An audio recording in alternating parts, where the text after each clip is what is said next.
Good morning students. हम आज second term के पहला लेसन है सौहार्द प्रकृति है शोभा, सद्भाव प्रकृति की शोभा है। यहाँ से हम द्वितीय सत्र का पाठ्यक्रम शुरू करेंगे। हाफ ईयरली में उम्मीद है आपके अच्छे पेपर हुए होंगे, जल्दी ही रिजल्ट आपके सामने होगा।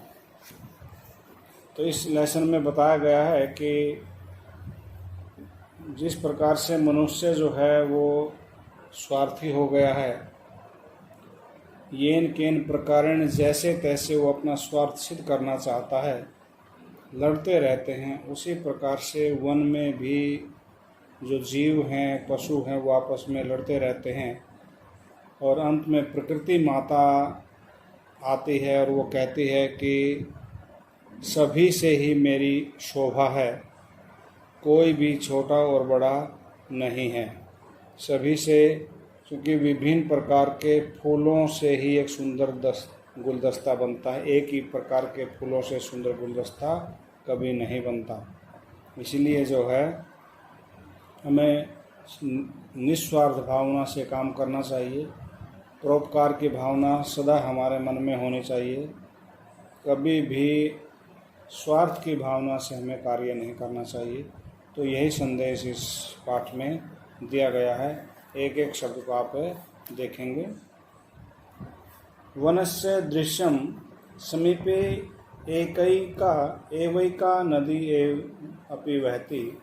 वनस्य दृश्यम, वन का दृश्य है, नज़ारा है, जैसे स्टेज पर शो करते हैं। समीपे एव, पास में ही, एका नदी अपि वहति, एक नदी भी बह रही है। एक सिंह सुखेन विश्राम्यते, एक शेर सुख से विश्राम्यते, विश्राम कर रहा है। तदैव एक वानरः आगत्य, तदा जमा में एव है तदैव, उसी समय एक वानरः, एक बंदर, आगत्य आकर, तस्य पुच्छम धुनोति, तस्य उसकी, पुच्छम पूंछ को, धुनोति मिस पकड़ करके घुमाता है। क्रुद्ध सिंह तम प्रहर्तुम इच्छति, परम बांद्रस्तु कूर्दित्वा वृक्षम आरूढ़ है। क्रुद्ध सिंह, क्रोधित से, तम प्रहर्तुम इच्छति, उसको उस पर प्रहार करना चाहता है। परंतु बांद्रस्तु, बंदर तो, कूर्दित्वा कूद कर, वृक्षम आरूढ़ है, पेड़ पर चढ़ गया।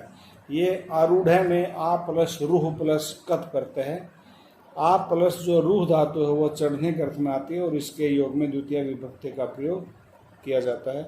वैसे तो जैसे बंदर पेड़ पर चढ़ता है, में और पर में सप्तम में विभक्ति आनी चाहिए, लेकिन उपपद विभक्ति है आ प्लस रूह। आ प्लस रूह के योग में हमेशा द्वितीय विभक्ति का प्रयोग किया जाता है, इसलिए यहाँ वृक्षम शब्द का प्रयोग किया गया है, द्वितीय विभक्ति आई है।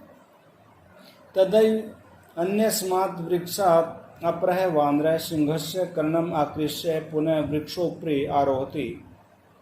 तदैव, उसी समय, तदा जमा में एव, तदैव अन्यस्मात् वृक्षात्, दूसरे पेड़ से, अपरः वानरः, दूसरा बंदर, सिंहस्य, शेर के, कर्णम, कान को, आकृष्य, खींचकर, पुनः, दोबारा, वृक्षोपरि, वृक्ष से ऊपरी, वृक्षोपरि, वृक्ष प्लस ऊपरी है। वृक्ष के क्षय में ए और ऊपरी का ऊ, दोनों को मिलकर के ओ गुण हो गया है। पेड़ के ऊपर आरोहति, चढ़ता है। एवं इसी प्रकार वानरः, बंदर, वारम वारम, बार बार, सिंहम तुदंती, शेर को तंग करते हैं, परेशान करते हैं। क्रुद्ध सिंह इतस्ततः धावति, क्रोधित शेर इधर उधर दौड़ता है।